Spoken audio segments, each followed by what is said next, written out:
Всім привіт! З вами знову Іра. Підходить вже до завершення перший тиждень січня в новому році. І хочу підвести трішки підсумки, чим я займалася цей тиждень, які проекти я завершила, що мені там не вдалося, які в мене виникли проблеми. Так ось, сьогодні субота. Вчора я зустрічалася зі своєю подругою і заходила також у магазинчик з пряжею. Мені там сподобалась одна пряжа, яка вже складається, її фарбування складається вже в готовий жакард. Я там потім вставлю цю зйомочку в відео. Так, це було вчора. В четвер я їздила в мечеть, особливо нічого не пров'язала. Так, в середу і вівторок я займалася своїми шкарпетками. І розкажу спочатку про шкарпетки. У мого чоловіка буде скоро день народження. Ну, якби, я не то, що вже там спішу дуже так до дня народження, але хотілося б вже їх завершити, ці шкарпетки, тому що я йому минулого року в'язала дуже класні шкарпетки з тоненької пряжі. Але одну десь я загубила в хаті. Я не знаю. У нього є ще інші шкарпетки, але вони грубші. Він їх теж зараз одягає і взуття, але все-таки мені ті тоненькі шкарпетки дуже подобалися, і я не можу знайти другу шкарпетку. Вирішила йому спробувати зв'язати жакардом. Я тут спочатку спробувала ось такий малесенький зразочок, тому що в мене пряжа не співпадає по товщині. Ось можна побачити, що сіра набагато тоньша. Я, до речі, її розкрутила і побачила, що це трьохнитка. Вона скручена з 3 ниток. А жовта – це 4-нитка. І вона така скрутка в неї, як сказати, нещільна, пухнаста. Тому вони були різні за товщиною, але в жакарді ніякої проблеми я не побачила. Абсолютно мене влаштовує, як воно лягає там в жакард. Ой. Так ось сіра – це ця бобінна, ніби італійська пряжа, на якій нічого немає, тут нічого не пише. Тут якась етикетка, но це нічого нам не дасть. 325.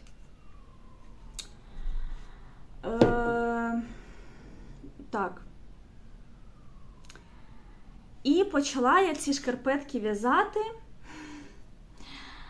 Ось, я люблю в'язати 2 шкарпетки одночасно, тому я спочатку зв'язала одну халявку, потім другу, але я вже побачила, по першій халявці я вже побачила, що вона буде завузька. Ну, так як я собі теж хочу такі шкарпетки, то я вирішила, що цю халявку я залишу на свої шкарпетки. Тут 70 петель. А для чоловіка я почала на 84 петлі. Минулі шкарпетки, ті, що я йому в'язала, було 80 петель. Але, думаю, жакард, в принципі, я можу його затягнути, тому що я його перший раз в житті в'яжу.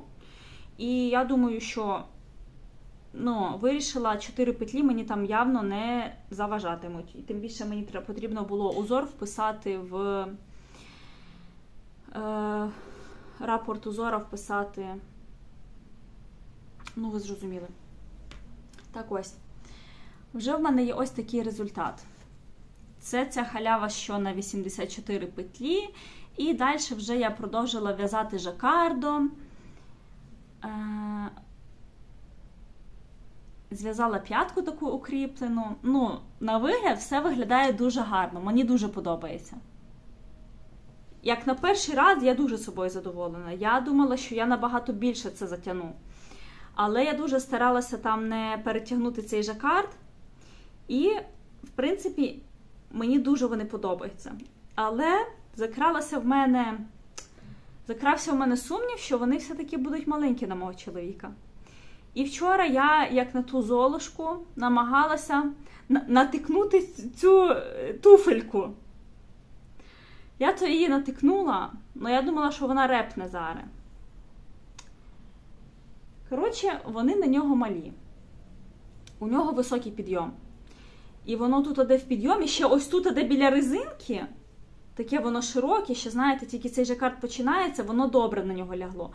Але вже ось тут в підйомі, п'ятка і підйом, все, вона вже тріщить там по швах.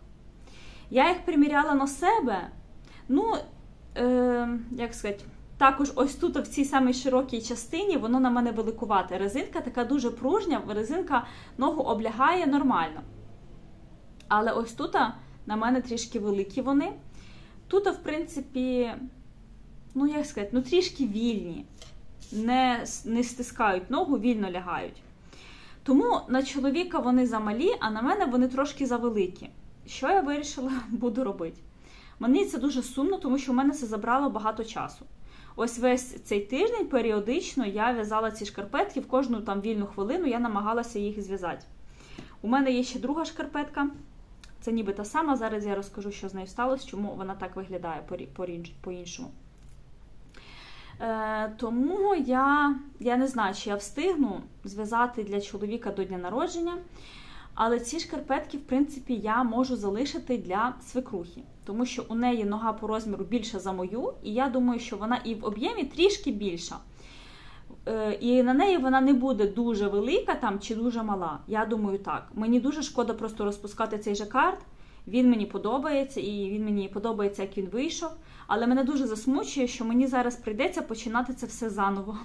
Це дуже довго в'язалося, це дуже довго. Просто дивишся в цю схему, плутаєшся, де ти зараз в якому ряду. Я собі ось в мене ця схема, я собі отак от прикладала бумажку, прикладала її ще чимось важким, щоб воно не з'їжджало. І потім собі так по рядочку підсовувала, щоб не збитися в якому ти ряді. Бо можна там такі жакарди наплести, будуть фантазійні візерунки. Так ось, мені її шкода розпускати. Я думаю, що якщо я закінчу, то будуть це класні шкарпетки для свекрухи. Але мені ж треба чим поскоріше зв'язати для чоловіка. Тому я вирішила цю халяву від'єднати. І халяву від'єднати, ну ось, я її вже від'єднала від другої шкарпетки. Як це воно було? Ось так, так. Я її вже від'єднала і вже хочу, щоб не перев'язувати халяву, продовжувати далі. А ось це в мене залишиться така вже заготовка для свекрухи, тому що, в принципі, цю халяву я можу почати і знизу вверх в'язати, немає великої проблеми. Так, ось цю шкарпетку я тут трішки більше пров'язала вже після клину підйому, я вже пров'язала ще там не знаю скільки рядів, а тут я ще не встигла пров'язати. Але навіть від'єднування теж займає багато часу, тому не знаю. Чи буду від'єднувати другу халяву, чи все-таки буду набирати нову халявку, так само на 84. Але буду додавати далі. Ось до цих пір я зв'яжу однаково. А далі на рапорт жакарду я добавлю ще один рапорт. У мене ось тут було 6 рапортів по 14 петель. А тепер у мене в новій шкарпетці буде 7 рапортів по 14 петель. Тому після резинки я ще пров'язала 5 рядів без змін. І вже там в п'ятому, напевно, ряду я ще додавала 14 петель. Тобто кожні 6 петель я додавала по одній петлі. І маю надію, що тепер шкарпетка не буде мала. Все-таки на один рапорт збільшиться на 14 петель. Я думаю, що буде сидіти добре. Ну, точно не повинна тиснути по моїх підрахунках. Так ось. А в'яжу я ще з ось таким кілечком. Купила його там на базарі в європейській стороні. До речі, дуже мені воно допомагає, якщо чесно. Не знала я, наскільки це буде практично, бо зазвичай ці новомодні гаджети не завжди полегшують в'язання, але воно мені сподобалось і мені з ним дійсно легше в'язати. Без кілечка я пробувала, як там буду захвачувати нитку, але ні, з кілечком мені набагато зручніше, тому довольна. Довольна цим кілечком. Не знаю тепер, скільки часу займе в'язання цієї шкарпетки, бо це все дуже-дуже довго. Дуже-дуже довго. Тепер у мене було 84 плюс 14, 98 петель. Тепер у мене буде шкарпетка тут на 98 петель. Ну, буду пробувати. Так, наступним етапом... вчора ще, коли я зустрічалася з подругою, то ще я купила замочок для свого бомбера сіренького. І вже маю надію, що на наступному тижні дов'яжу рукава. Там мені ось так ось залишилось рукавчика, але там ще горловина і манжети на рукавах. Ну,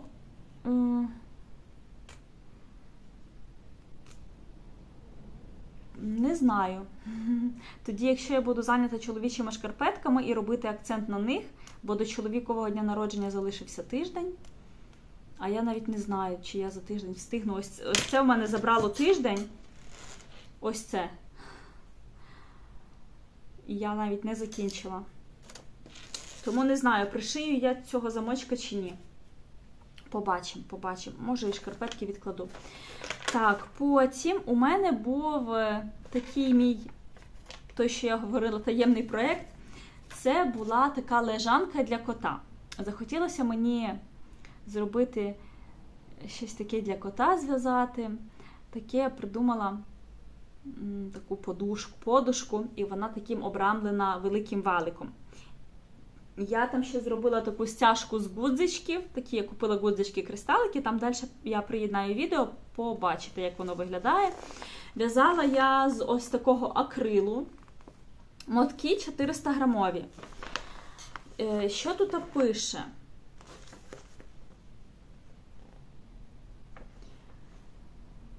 Ну, пише, що тут 396 грам, 681 метр. А 681 метр це що, в 100 грамах?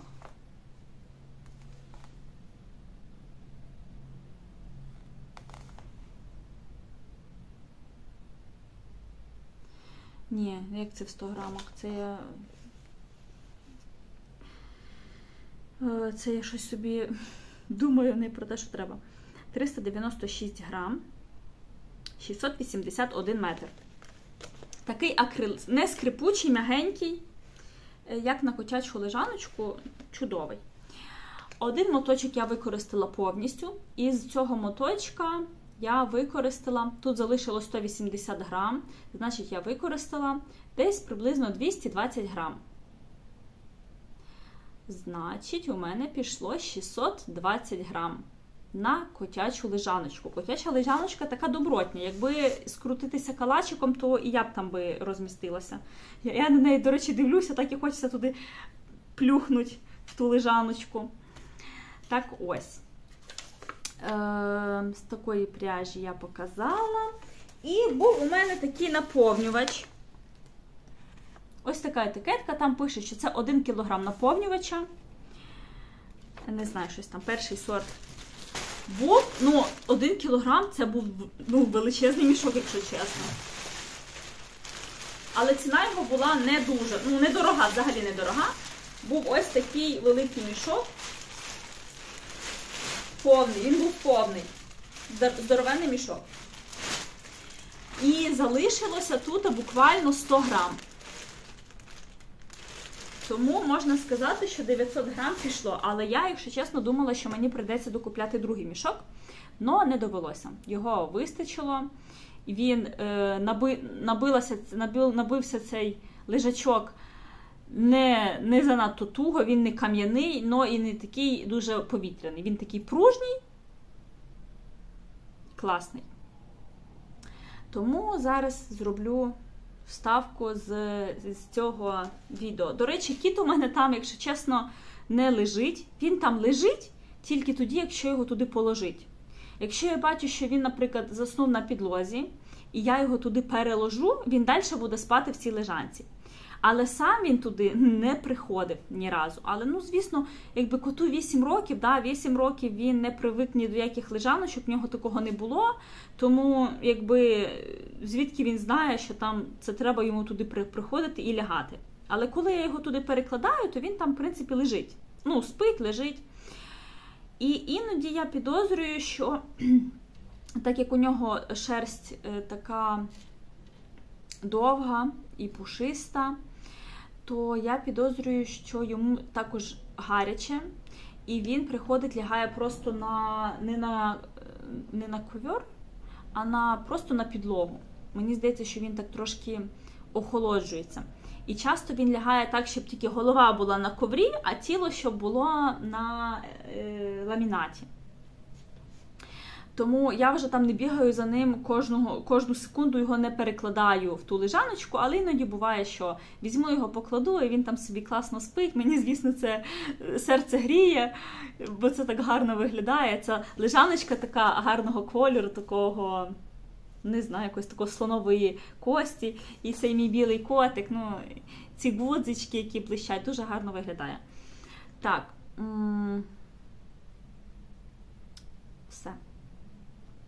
Все, тиждень пройшов. Нема більше що розказати. Так, у мене там був один коментар, я хочу... Не буду там кожне слово того коментаря коментувати чи там щось пояснювати. Просто хочу так максимум коротко сказати мою думку, що, наприклад, я на рахунок цього думаю, да? Це там про віру, про зміну релігії. Ось такий був коментар. Тому в кінці, вже після того, як ви вже подивитеся всі мої підзйомки, що були за тиждень, то я ще також вийду лицем в кадр і розкажу свою думку на рахунок цього. Так, ось так виглядає ця подушечка. Я її тут декорувала такими гудзичками-кристаликами. Як я в'язала? Я в'язала з розворотами, з поворотними рядами, тому що я переживала, що, як сказати, такий грубий валик буде важко вигнути по колу. Але я думаю, що він міг би зігнутися і без розворотів. Просто зараз з розворотами він, навіть якщо забрати подушку, він так і буде лежати. А якби я в'язала просто так прямими рядами, без поворотів, то я думаю, що валік потрібно було би пришити до подушки. Тому що він би хотів би так от відтопиритися. Я тут теж зробила декілька кнопок по... Одну кнопку пришила, а інші просто на гарячий пістолет приклеювала. Для того, щоб уже коли кіт лягав, то щоб точно ніщо нікуди не роз'їхалося. Так, що я тут робила ще? Ось, щоб зв'язати такий кружечок, я прибавки робила хаотично. Не постійно там в одному місці. Тому що якби я робила, я пробувала так постійно в одному місці, і воно виходило, знаєте, воно виходило не кружечок, а такий шестикутник, наприклад, там, чи семикутник, дивлячись, скільки клинів. Я не пам'ятаю, в мене, здається, 6 клинів. Тому я робила хаотично для того, щоб вийшов саме такий кружечок. І теж я намалювала собі на бумазі викрійку ось цієї подушки. І потім я розраховувала по тій викрійці, скільки мені потрібно зробити убавок тут на заокруглення. До речі, її можна зв'язати на будь-який розмір, тому що у нас ось тут по центру йдуть просто без убавок, без прибавок. Його можна скоротити. І так само тут. Тут у нас є частинка, яка йде уже без зменшення. Її також можна скоротити або збільшити. Тоді подушка буде ще ширша. Зараз у мене по ширині 64 см, а по глибині 36 см. Я ще тут зробила такий, якби ніби виступ, щоб не просто подушка була така, як сказати, обрізана, да? А такий, щоб був ще, не знаю, чомусь мені так захотілося, щоб був такий ще ось тут виступ до цих валиків. По центру шила швом петля в петлю, як завжди, трошки затягнула, але мені подобається. Тепер у мого котика така лежаночка є. Правда, котику?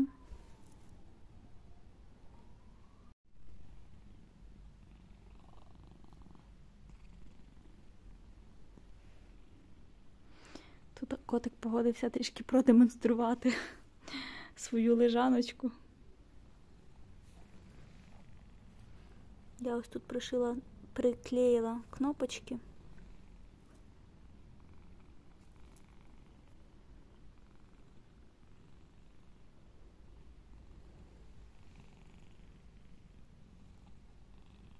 І тут є такі гудзички декоративні.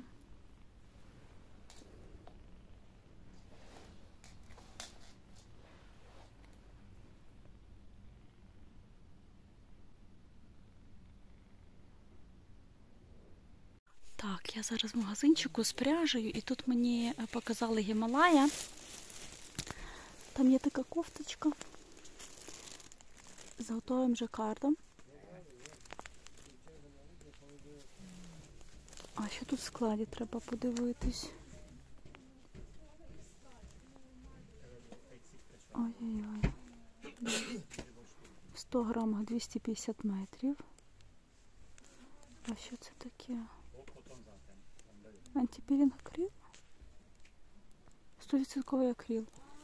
Але на відчуття, коли я лапала, воно виглядало як напівбавовна. Цікаво. Гімалая Вікінг.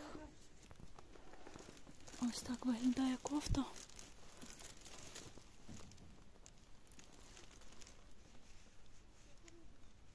Ну, я б навіть не сказала, що це акрил.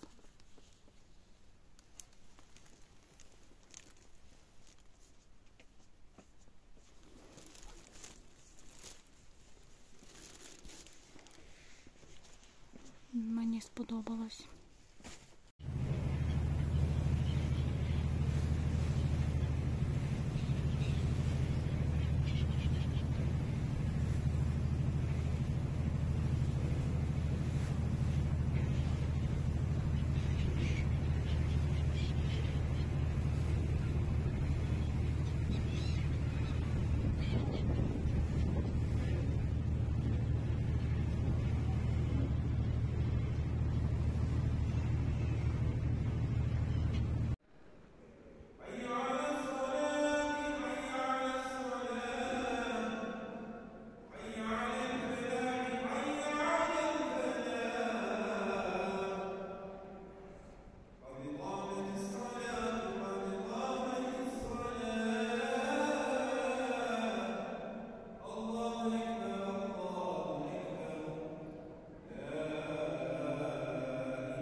Так, був у мене цікавий коментар. Я не хочу його там кожне слово обговорювати, бо це буде виглядати, знаєте, як ніби якийсь там самозахист, чи як ніби якесь засудження, чи, не знаю, якась неприязнь. Я не хочу, тому що, знаєте, якби я ж теж не народилась такою. І я ж теж знаю, що я думала, наприклад, так само там про інших людей, про інших дівчат, які приїжджали сюди, виходили заміж і потім ставали мусульманками. Я ж знаю, що я думала, тому якби я не хочу показатися, що ой, всі такі там неправі, а я така розумна, мудра і права у всьому. Так, весь коментар я читати не буду. Смисл я тільки скажу в тому, що, наприклад, змінити віру, це ж не так, як вибір сукні. Коли пішла в магазин, там один другий, да, і собі там підібрала щось. Так, і що я хочу сказати на цю думку? Дивіться, якщо подумати хоча б, то ну, це ж, напевно, кожен знає. Я не знаю, ну, про хрещення Русі, да? Я думаю, це кожен знає. Просто ми багато речей не задумуємося, да? Ми народилися зараз в такій ситуації і все. І для нас це є, не знаю, нормально, для нас це є якась істина там. Але якщо ми почитаємо, я відкрила Google, відкрила Вікіпедію і прочитала про хрещення Русі, да?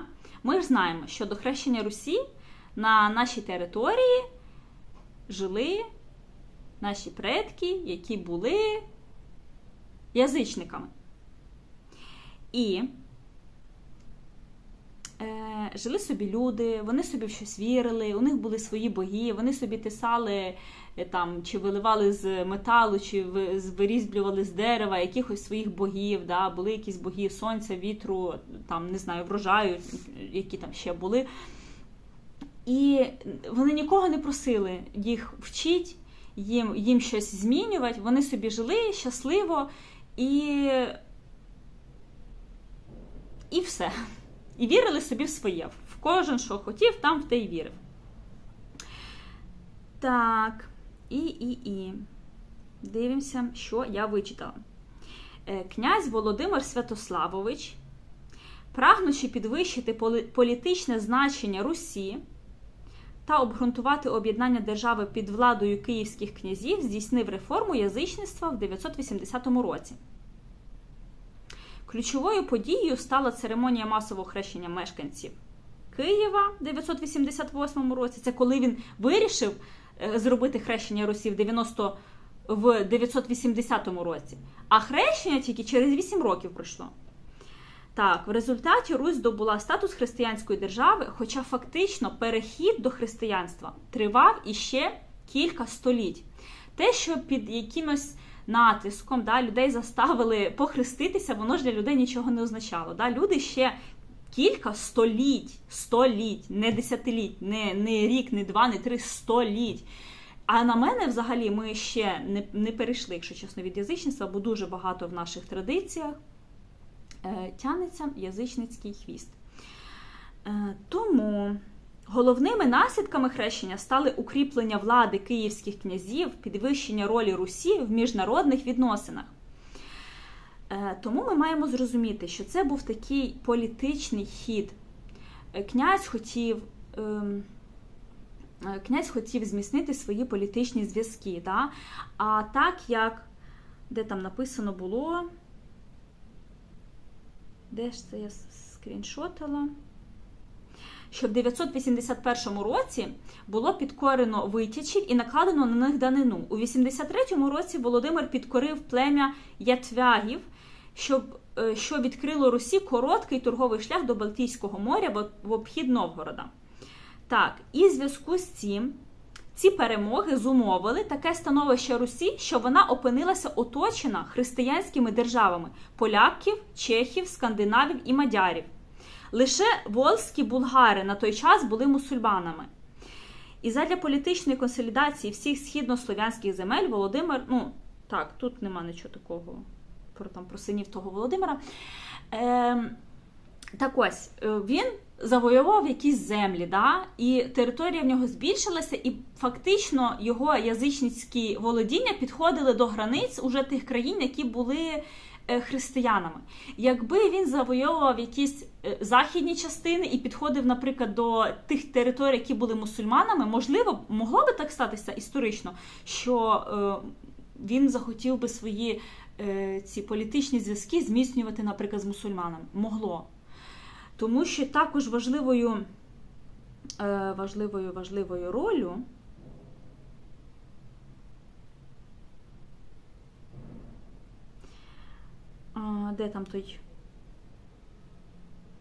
важливою підставою для хрещення стало прохання візантійського імператора Василя II про військову допомогу. Так.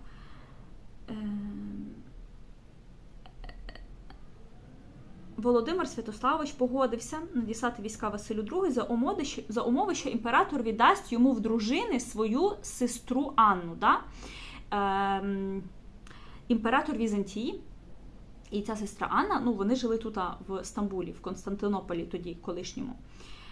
І Василій II висунув зустрічну умову про те, що Володимир має охреститися разом із усім народом Русі. Ви розумієте, що це, щоб зміцнити ці політичні зв'язки, я, до речі, не знала навіть, що у Володимира Великого стільки там було жінок, дітей, навіть деякі діти було написано невідомо від якої жени.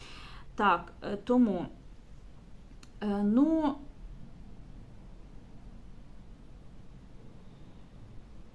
тому що я хочу сказати? Логічно ми можемо подумати, що історично так склалося, так, що він хотів одружитися з тою Анною, зміцнити ці зв'язки. і умова йому така була висунута на рахунок хрещення Русі. А якби цієї умови не було, можливо, і далі продовжували бути язичниками. А якби склалося, що хотів зміцнити з Китаєм, то, можливо, ми були б буддистами. Чи, можливо, ще б ми кимось були. Невідомо, да?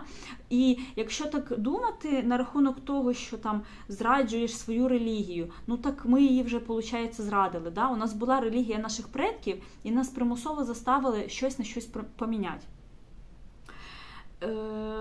Це по-перше. І по-друге, якщо ми вже знаємо, що так історично склалося, то чому ми не можемо поцікавитися іншими релігіями і задуматися, да, от нас заставили прийняти християнство, а що було б, якби не заставляли? І чому ми не можемо, як в магазин, піти і поцікавитись? Зараз ера просто технологій, все доступно. Колись не було нічого доступно. Не могли поцікавитися, чим відрізняється християнство, мусульманство, там, чи буддизм, чи якийсь там кришнаїзм. І ми це зараз маємо змогу зробити. Тому ми не кам'яні, що так, були наші предки язичниками, і ми будемо, і ми вмремо, бо ми не будемо придавати. Ну це, я просто навіть не знаю, чи це потрібно для об'яснення, але я це вже не раз чула. Навіть від близьких людей, що це ж, якби тих там своїх предків там придала, в тебе там родичі всі в могилі перевернулись. Так ось. До речі, в Корані, наприклад, якщо людина зовсім не чула про іслам нічого, да, не чула ні про іслам, ні про пророка останнього, то в неї буде тільки якийсь там, якби ніби як екзамен, але в неї не буде спрос за те, що вона не знала. Тому, можливо, нашим предкам ще пощастило, що, не знаю, не можна так казати, що їм пощастило, що вони не знали, бо ми не знаємо, який буде цей екзамен. І чи хто його зможе пройти, чи не зможе пройти. Але в Корані, наприклад, написано, є такі слова, що не будьте як... що пророк закликав, да, проповідував те, що потрібно поклонятися єдиному Богу. І люди говорили, що наші батьки були такими язичниками, і ми будемо язичниками, так, як були наші батьки, тому що ми слідуємо нашим батькам.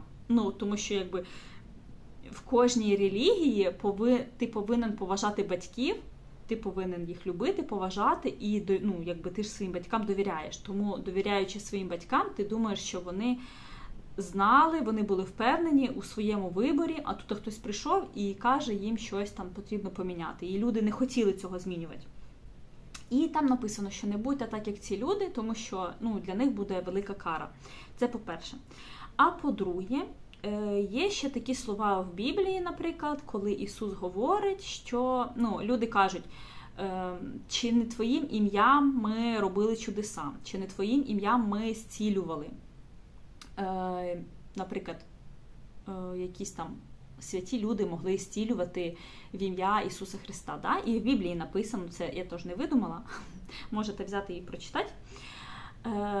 В інтернеті також все можна знайти. Те, що Ісус сказав, що відійдіть від мене, я ніколи не знав вас. Є такі слова, вже мінімум можна задуматися. Потім, наприклад, я коли щось чула, знаєте, такі є також в Ютубі там дебати між мусульманами і різними конфесіями, там і християнами, і буддистами, і атеїстами, і протестантами, між багатьма. І багато там мусульмани аргументують свою точку бачення, і вони, до речі, дуже знають Біблію, дуже знають, і вони прям віршами говорять конкретними. У Євангелії такому, від такого, в вірші такому, говориться ось таке, ось таке. І іноді бували моменти, що я думаю, да не може бути таке, це бред просто, це неправда, нема такого в Біблії. Я ж якби також знала і читала, наприклад, мені здавалося, що такого немає там.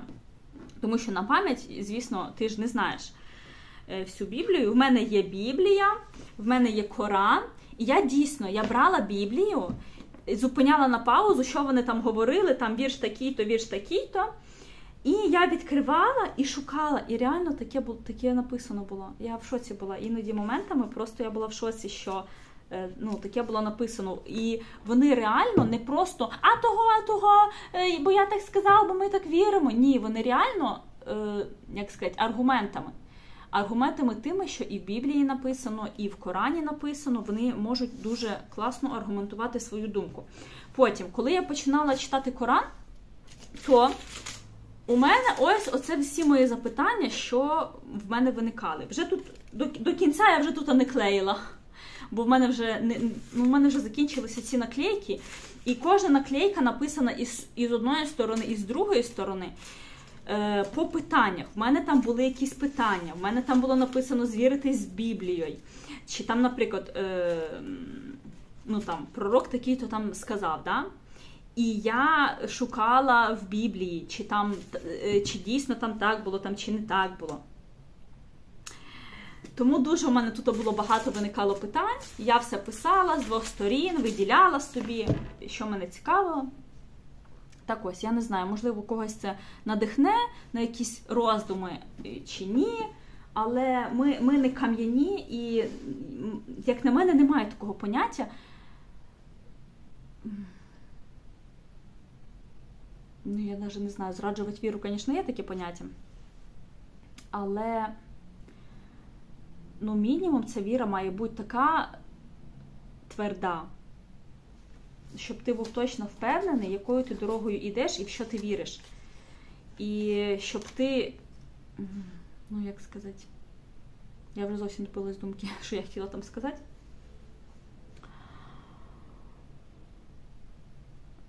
Як на мене, то можна вибрати віру, таку, в яку ти дійсно будеш вірити. І в нас є зараз стільки ресурсів для цього, і стільки, просто потрібно трішки задумуватись.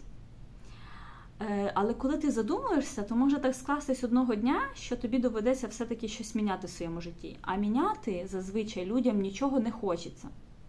Тому що ми комфортно живемо, ми не виділяємося з натовпу, ми підтримуємо те, що нам, нав'язують, я б сказала. Ми дуже швидко підхоплюємо Хеллоуіни, День Святих Патріків, чи ще там, не знаю, що там ще, які ще є такі свята, що вже вони і в Україну гарно вкоріняються, да? І чому не можна це назвати також зрадою своєї релігії, коли ти починаєш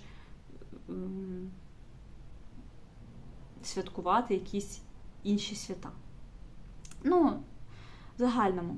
Сказала, що хотіла, це дуже така філософська тема. Є над чим подумати. Хто хоче, хай думає. Хто не хоче, що ж зробиш. Так. Я не відчуваю за собою якусь цю проповідницьку місію нести в люди просвітлення, чи як його сказати. Знаєте, тут аби в своєму житті розібратися, аби в своєму житті виконувати те, що потрібно виконувати, да? І не виконувати те, що не потрібно виконувати. Тому все. Всім пока.